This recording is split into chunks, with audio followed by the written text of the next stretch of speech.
A cold open, for anyone not familiar with the term, is a narrative technique whereby a show, play or film jumps directly into the story with no context or title sequence.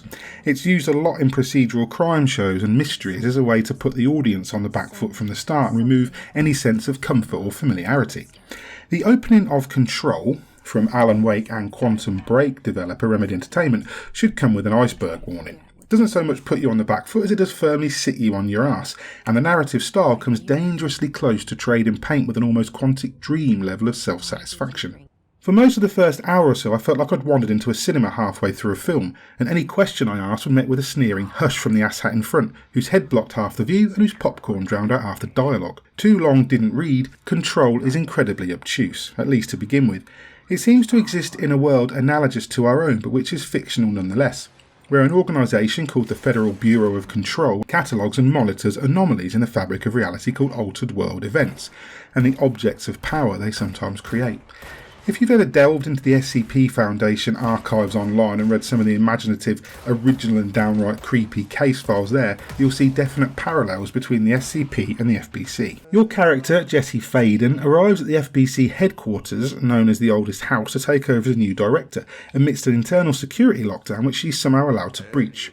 Finding that her predecessor has recently met a gruesome end and an otherworldly entity that Jesse refers to as the Hiss is now in control of many of the Bureau's systems and personnel, Jesse teams it with a handful of survivors to investigate the crisis as it unfolds. A lot of this involves freeing key areas from Hiss control, such as the Oldest House's power plant and ventilation systems. Essentially, the aforementioned objects of power are items that have been imbued with reality-changing properties that Jesse, for reasons the story takes a painfully long time to divulge, can use and absorb. For example, the service weapon is a firearm wielded by the director that can change forms from pistol to shotgun to machine gun and more, but which can also be used as a key to activate certain machines and devices within the Oldest House. Other objects of power include a floppy disk that allows Jesse to launch projectiles with telekinesis, or a safe that imbues her with the power to create shields from whirling debris. In fact, it's these powers that elevate the combat in Control to something bordering on amazing.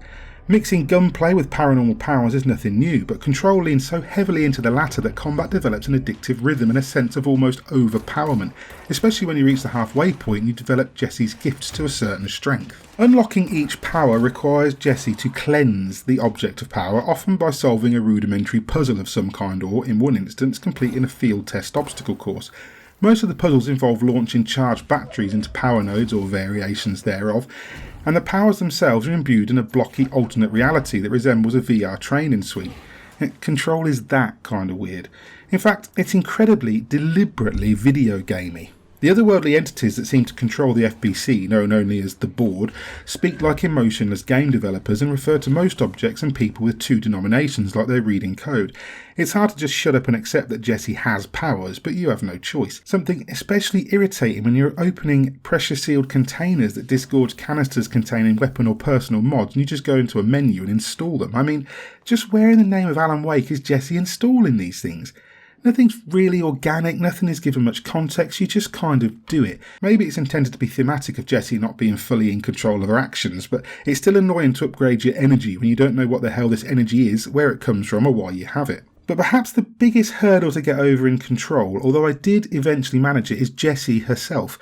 As the game begins, she's remarkably cold and distant, and it takes some considerable time for her to open up and become anything other than a blank cipher with unexplained powers. Her central mystery, revolving around the disappearance of her brother Dylan, takes the whole game to fully unfold, and for a lot of the time you'll be left guessing. That I don't mind. What I mind is that Control initially makes it very hard to give even the slightest shit about Jesse, Dylan or anything else that's going on in its world. Somewhat ironically, it's the straight up action that carries you through. For a narrative focused mystery, Control is heavy on the gunfights, and Jesse's repertoire of abilities and upgrades makes her a formidable opponent for the Hiss and its mind controlled minions.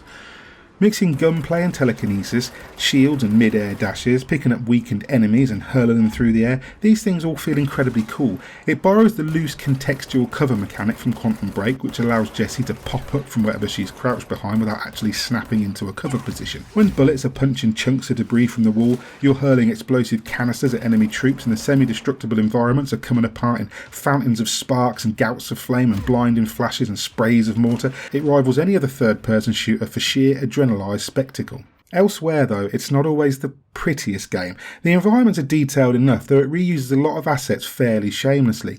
You'll see the same few pictures of two guys hunting over and over. Desks have the same clutter on them office to office, and the decor is pretty much the same throughout. Whenever the hiss has control of an area though, the red light that dominates the rooms and corridors is wonderfully unsettling. And when you take a control point back from the hiss, normal lighting returns as reality reasserts itself and reconfigures the surrounding area. It's satisfying to watch every time. Unfortunately, character models are very inconsistent too. Jessie and the creepy janitor, Artie, the one who let her in through the lockdown for reasons of his own, look spectacular in cutscenes, but supporting characters can look almost inhuman. Their textures are muddier, their features much less detailed. It's not a major issue, but it's noticeable. What is a major issue is the frame rate, which really plummets during bigger fights when there are particle effects and batshit lighting and explosions going off all around you.